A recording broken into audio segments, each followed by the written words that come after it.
അഖിലാണ്ടേശ്വരി ഉണ്ടാക്കി വെച്ച പേരും പെരുമയും സുഖ സൗകര്യങ്ങളും നിന്നോടൊപ്പം ഞാൻ അംഗീകരിക്കാത്ത ഒരാൾ പങ്കുവെക്കുന്നത് എനിക്കിഷ്ടമല്ല. അങ്ങനെ സംഭവിച്ചാൽ തൃച്ചംബരത്ത് അഖിലാണ്ടേശ്വരി വീണ്ടും തോറ്റുപോകും. കല്യാണി അടുക്കളക്കാരിയല്ല, തൃച്ചംബരത്ത് ആനന്ദകൃഷ്ണന്റെ ഭാര്യ, തൃച്ചംബരത്ത് കല്യാണി. തൃച്ചംബരത്ത് ആനന്ദകൃഷ്ണനല്ല, വെറും ആനന്ദകൃഷ്ണൻ.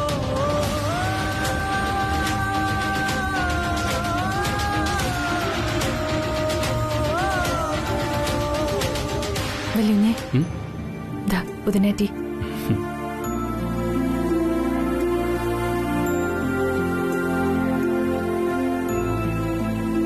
ഇരിക്കല്ലേണി.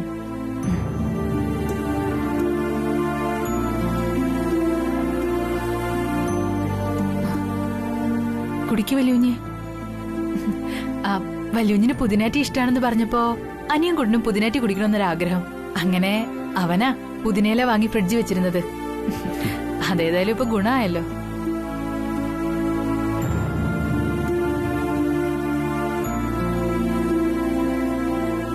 തൃച്ചംബരത്തെ ടേസ്റ്റ് ഇല്ല അല്ലേ? എനിക്കറിയാം, ഈ മനസ്സിലിപ്പോ എന്ത് കുടിച്ചാലും ഒരു രുചി ഉണ്ടാവില്ല എന്ന്. അതെന്താ കല്യാണി രുചി തോന്നാത്തത്?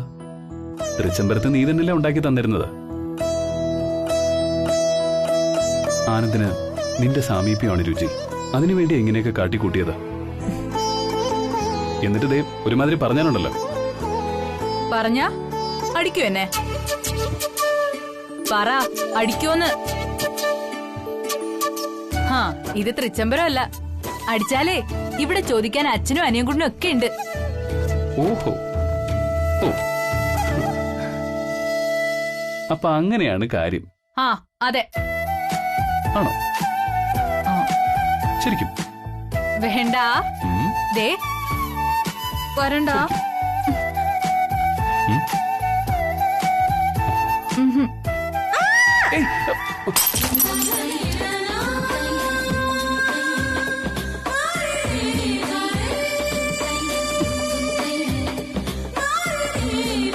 ചേച്ചി, അയ്യോ ചേച്ചി എന്തുപറ്റി?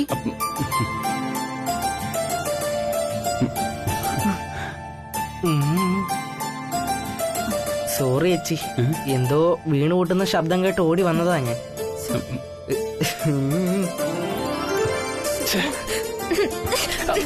കണ്ടില്ലേ? ഒന്നും സാരമില്ല, നീ ഇത് ക്ലീൻ ചെയ്യും. ഞാനും കൂടെ കൂടാ. ഞാൻ ചെയ്തോളാം. സാരമില്ല, ഞാനും കൂടെ ചെയ്തോളാം.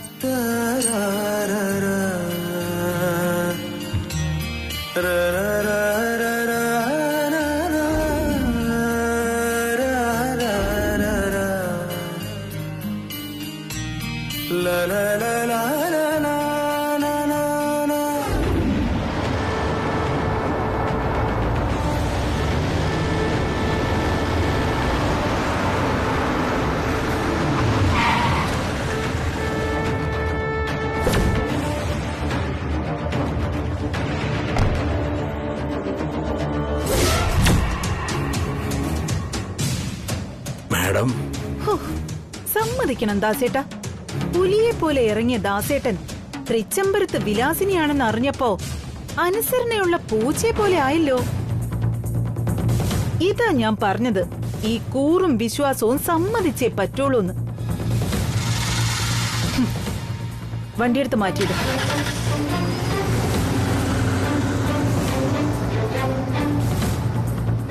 മാഡം, കമ്പനിയിൽ ഒരു അത്യാവശ്യ ഡോക്യുമെന്റ് ആയിട്ട് വന്നതാ. എന്നാ പിന്നെ ഞാൻ അങ്ങോട്ട്. ദാസേട്ടാ, ഇങ്ങനൊരു കാറ് കൊണ്ടുവന്ന് ദാസേട്ടനെ കുറുകെയിട്ട് പിടിക്കണമെങ്കിൽ അത് അതിലും അത്യാവശ്യമായ ഒരു കാര്യത്തിനായിരിക്കുമെന്ന് ദാസേട്ടനെ അറിഞ്ഞൂടെ?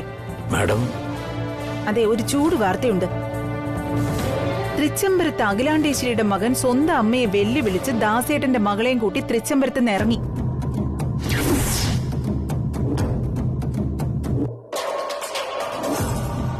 അതെ ദാസേട്ടാ, ജീവന് തുല്യം സ്നേഹിച്ചിരുന്ന മകൻ രഹസ്യ കല്യാണം നടത്തിയപ്പോഴേ ആകെ തകർന്നിരിക്കുകയായിരുന്നു അഖിലേച്ചി.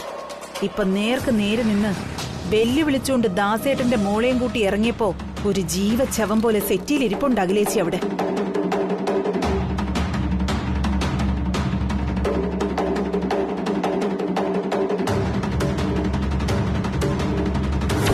വെറും ഒരു ജോലിക്കാരനായ ദാസേട്ടൻ കാണിക്കുന്ന കൂറിന്റെ 100-1 പോലും ആനന്ദ് ചേച്ചിയോട് കാണിച്ചില്ല.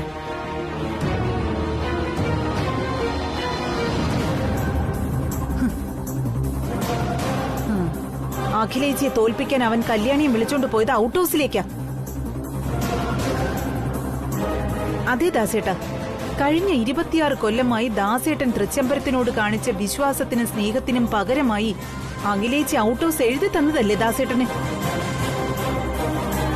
അല്ലാതെ അവൻ അഖിലേച്ചിയെ ധിക്കരിച്ച് അവളുടെ കയ്യും പിടിച്ചു പോകാൻ അവന്റെ അമ്മായിയച്ഛന് സ്ത്രീധനം കിട്ടിയതൊന്നും അല്ലല്ലോ. സങ്കടം കൊണ്ട് പറഞ്ഞു പോയതാ ദാസേട്ടാ. കാരണം അഖിലേച്ചി പോലെ ഞാനും ഒരു അമ്മയാ. നാളെ എന്റെ മകനെ ഇതുപോലെ കാണിച്ചാ ഞാൻ സഹിക്കില്ല, പൊറുക്കില്ല. ആനന്ദ് ഔട്ട് ഹൗസിലുള്ള ഓരോ നിമിഷവും അഖിലേച്ചിയുടെ മനസ്സ് നീറി നീറി പുകയും. ആ ഒരൊറ്റ ലക്ഷ്യത്തോടു കൂടിയാ അവൻ അവളെയും വിളിച്ചോണ്ട് ഔട്ട് ഹൗസിലേക്ക് പോയത്. ഇല്ല, അഖിലാമ്മയുടെ ധിക്കരിച്ചുകൊണ്ട് ഔട്ട് ഹൗസിൽ തങ്ങില്ല. ദാസിന്റെ വാക്കാ മേഡം. തൃച്ചംബരത്തെ അഖിലാമ്മയുടെ ഉപ്പും ചോറും തിന്നതാ ദാസിന്റെ ശരീരം. അനുവദിക്കില്ല ഞാൻ. അല്ല ദാസേട്ട, അതിനെ അഖിലാമ്മയുടെ ധിക്കരിക്കുന്നത് തൃച്ചംബരത്തെ വെല്ലു കുഞ്ഞാണെങ്കിൽ കൂടി. ദാസേട്ടാ, എടുത്തു ചാടിയൊന്നും.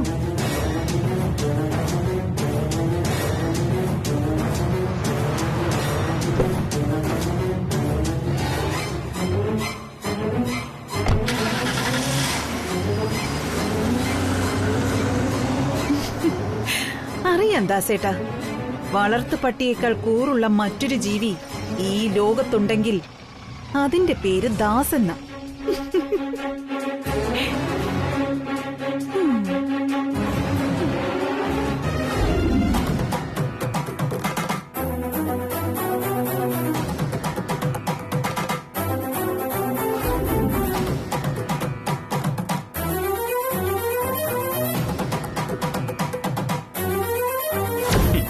പോവുക തന്നെയാണ്. തൃച്ചംബരത്തെ അഖിലാണ്ടേശ്വരിയുടെ സ്വത്തോ മേൽവിലാസോ ഇല്ലാതെ തന്നെ താലി കെട്ടിയ പെണ്ണിനെ പോറ്റാമെന്നുള്ള ചങ്കുറപ്പുള്ളതുകൊണ്ട് തന്റെ ഇടത്തോടെ തന്നെ ജീവിക്കും. ഞാൻ ഈ ഇട്ടിരിക്കുന്ന വസ്ത്രമല്ലാതെ ഒന്നും കൊണ്ടുപോകുന്നില്ല. ഒഴിഞ്ഞ പേഴ്സുമായിട്ട് പടിയിറങ്ങാൻ ഞാൻ.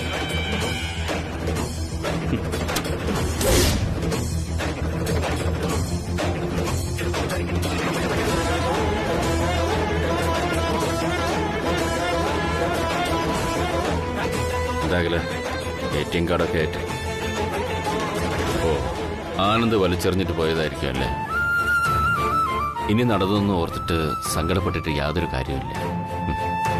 നാണയത്തുട്ടുകളുടെ കിലുക്കത്തിലും തിളക്കത്തിലും മയങ്ങിപ്പോകുന്നവനല്ല നിന്റെ മകനെന്നെങ്കിലും നീ അറിയണമായിരുന്നു.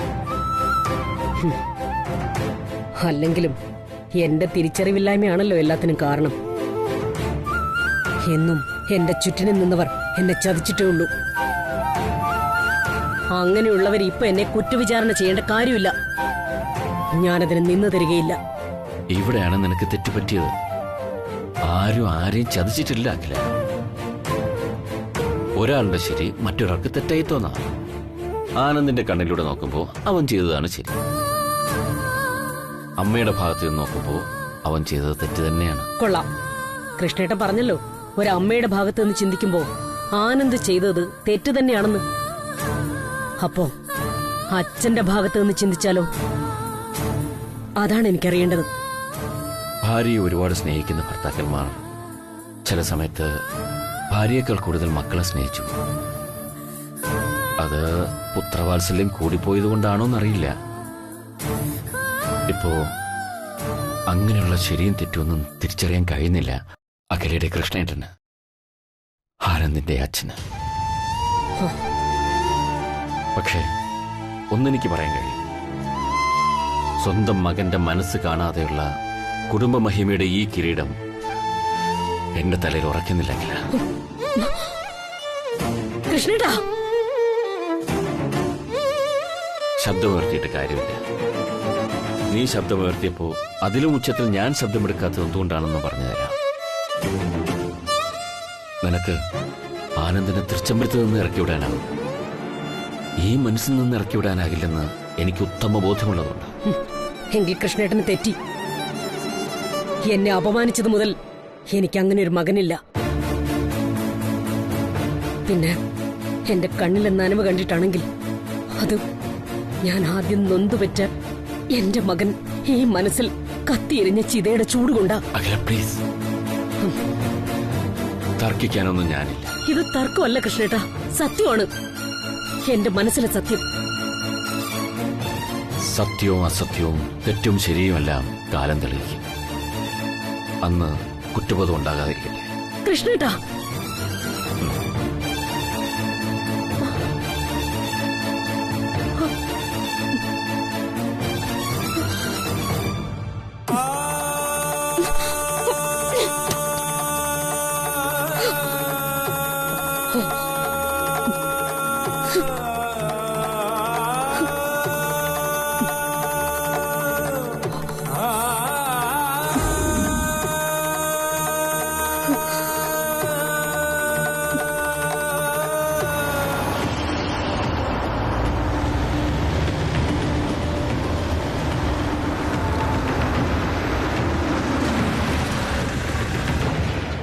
ആനന്ദ് ഔട്ട് ഹൗസിലുള്ള ഓരോ നിമിഷവും അഖിലേച്ചിയുടെ മനസ്സ് നീറിപ്പോകുകയും ആ ഒരൊറ്റ ലക്ഷ്യത്തോടെ അവൻ അവളെയും വിളിച്ചുകൊണ്ട് ഔട്ട് ഹൗസിൽ തന്നെ പോയത്.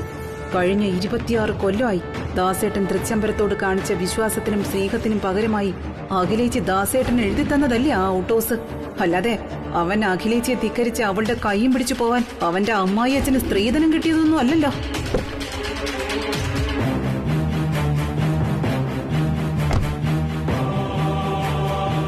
ദാസ്,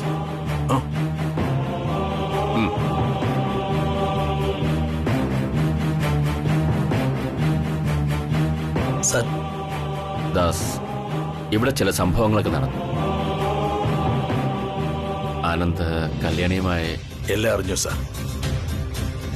ദാസിന്റെ മനസ്സിൽ വെച്ച് ആരാധിക്കുന്ന ദൈവമാണ് അഖില മാഡം. എന്നെപ്പോലെ ആയിരങ്ങൾക്ക് അന്നം കൂട്ടുന്ന ദൈവം. അതുപോലെ തന്നെയാ ദാസിന് സാറും. ദൈവങ്ങളെ വേദനിപ്പിച്ചുകൊണ്ട് ദാസിനൊരു ജീവിതമില്ല. ദാസ്, എന്റെ അഖില മാഡത്തിന്റെ മനസ്സിനെ വേദനിപ്പിക്കുന്നത് എന്റെ സ്വന്തം രക്തമാണെങ്കിൽ പോലും അതിന് കൂട്ടു നിൽക്കാനാവില്ല സാർ. വെറൊരു ഡ്രൈവറായ എന്നോട് അഖില മാഡം കാട്ടിയ ഔദാര്യമാണ് ഔട്ട് ഹൗസ്, തൃച്ചംബരത്തിന്റെ വക. സാറിന്റെയും മാഡത്തിന്റെയും 25ാം വിവാഹ വാർഷിക ദിവസം നിങ്ങൾ എനിക്ക് തന്ന സമ്മാനം എന്റെ പേരിലാണ് തന്നതെങ്കിലും ദാസ് ഇന്നൊരു വാടകക്കാരനെ പോലെ തന്നെയാ അതിൽ തങ്ങിയിട്ടുള്ളൂ. അഖില മേഡത്തിന്റെ മനസ്സ് വേദനിപ്പിച്ചുകൊണ്ട് ആ ഔട്ട് ഹൗസിൽ തങ്ങാമെന്ന് ആരെങ്കിലും കരുതുന്നെങ്കിൽ സമ്മതിക്കില്ല സാർ, ഒരിക്കലും സമ്മതിക്കില്ല. അതിന്റെ വാതിൽ ചങ്ങലക്കിട്ട് പൂട്ടി താക്കോലി ഞാൻ ഏൽപ്പിക്കും തൃച്ചംബരത്ത്. ദാസ്, അത് ഇല്ല സാർ. ഇല്ലെങ്കിൽ ഈ ദാസ് നെറിയട്ടവനായി പോകും. ഞാൻ കാരണം ഇനി മാഡത്തിന്റെ കണ്ണൊന്ന് നിറഞ്ഞാൽ അതെന്റെ തലമുറയ്ക്ക് തന്നെ തീരാ ശാപമായിട്ട് മാറും. സാർ ഇതിലൊന്നും പറയരുത്. ദാസ്,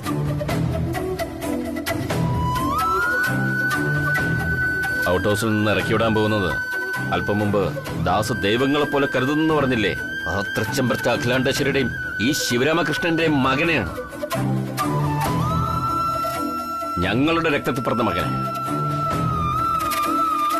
എന്താ, അവനെ ഔട്ട് ഹൗസിൽ നിന്ന് ഇറക്കിവിടാൻ പറ്റുമോ ദാസിന്? പറ്റുമെങ്കിൽ പോയി അടിച്ചിറക്ക്. സാർ, ദാസ്, അവൻ പിറന്നത് തൃച്ചംബരത്തെ അഖിലാണ്ടേശ്വരിയുടെ വയറ്റില്. അതേ വാശിയും കടുംപിടുത്തമാ അവനും. അങ്ങനെയുള്ള തൃച്ചംബരത്തെ ആനന്ദകൃഷ്ണൻ അച്ചുവിട്ടി താമസത്തിന് പോകുമെന്ന് കരുതുന്നുണ്ട് ദാസ്. ദാസ്, ഞാൻ എന്റെ മകനോട് യാചിച്ചിട്ടാ. എനിക്കെപ്പോഴും അവനെ കണ്ണെത്തും ദൂരത്ത് കാണണമെന്ന് പറഞ്ഞിട്ടാ അവൻ അതിന് തയ്യാറായത്. അവൻ ഔട്ട് ഹൗസിൽ കല്യാണിയും കുട്ടി താമസിക്കാൻ തയ്യാറായിട്ടുണ്ടെങ്കിൽ ഏത് നിമിഷവും ഹൃദയം നിലച്ചു പോകാവുന്ന ഈ അച്ഛന് വേണ്ടി ചെയ്യുന്ന ഒരു ത്യാഗമെന്ന് ഞാൻ പറയും. അതുകൊണ്ട് ദയവ് ചെയ്ത് ദാസ് അവനെ. മതി സാർ, സാറിന്റെ മുമ്പില് വേണ്ട. ദാസ്, ജീവിതത്തിൽ നമുക്കിഷ്ടമില്ലാത്ത പലതും സ്വീകരിക്കേണ്ടി വരും. ഒട്ടും ഇഷ്ടപ്പെടാത്ത ജീവിത മുഹൂർത്തങ്ങളിലൂടെ കടന്നു പോകേണ്ടി വരും. ഇഷ്ടമുള്ളതിന് വേണ്ടെന്ന് വയ്ക്കാനും ഇഷ്ടമില്ലാത്തതിനെ സ്വീകരിക്കാനും ചിലപ്പോൾ നമ്മൾ നിർബന്ധിതരാകും. അങ്ങനെ ചെയ്യുന്ന ത്യാഗത്തിനാണ് മഹത്വം.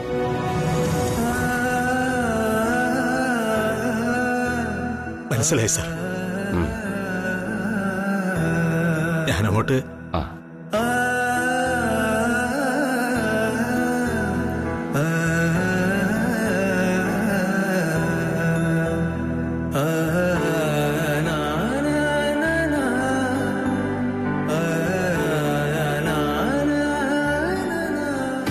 സുബ്രു, ഞാൻ നിന്നോട് എത്ര തവണയായി പറയുന്നു, നീ എന്താ എന്റെ ഭാഗത്ത് നിന്ന് ചിന്തിക്കാത്തത്? നീ ഇതാണ് പറഞ്ഞു വരുന്നെങ്കിൽ നിന്നോട് സംസാരിക്കാൻ എനിക്ക് താല്പര്യമില്ല. പ്ലീസ് സുബ്രു, നീ അമ്മയുടെ ഭാഗത്ത് നിന്ന് മാത്രം സംസാരിക്കുന്നത്. ഞാൻ നിന്നെ പിന്നെ വിളിക്കാം. എന്താ കുഞ്ഞെ, ഇങ്ങനെയൊക്കെ വേണമായിരുന്നോ? ദാസേട്ടാ, അത് തൃച്ചംബരത്തേക്ക് ഇനി ഇല്ലാന്നും കമ്പനിയിലേക്ക് ഇനി പോവില്ല എന്നും പറയുന്ന കേട്ടല്ലോ.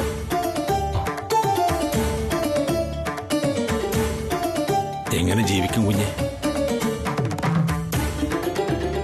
തൃച്ചംബരത്ത് വായിൽ സ്വർണ്ണക്കരണ്ടിയുമായി ജനിച്ചതുകൊണ്ട് ജീവിതത്തിന്റെ ഒരു വശമേ കുഞ്ഞ് കണ്ടിട്ടുള്ളൂ. അതിനൊരു മറുവശം കൂടിയുണ്ട്. പട്ടിണി കിടക്കുമ്പോ മുണ്ട് മുറുക്കിയെടുത്ത് ജീവിക്കേണ്ടി വരുന്ന മറുവശം. അതൊന്നും കുഞ്ഞിതുവരെ കണ്ടിട്ടോ പരിചയപ്പെട്ടിട്ടോ ഇല്ല. വാശിയും വാശിപ്പുറത്തുള്ള ജയവുമല്ല ജീവിതം. ദാസേട്ടാ, ഒരച്ഛൻ എന്ന നിലയിൽ ദാസേട്ടന്റെ വേവലാതി എനിക്ക് മനസ്സിലാവും. ഒരു കാര്യത്തിന് മാത്രമേ ഇപ്പൊ എനിക്ക് ദാസേട്ടനോട് ഉറപ്പ് പറയാൻ കഴിയൂ. ദാസേട്ടന്റെ ഈ മോളെ ഒരിക്കലും ഞാൻ പട്ടിണിക്കിടില്ല.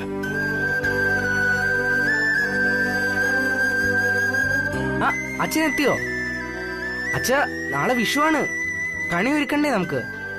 അതൊന്നും വേണ്ട. അതൊന്നും വേണ്ടേ?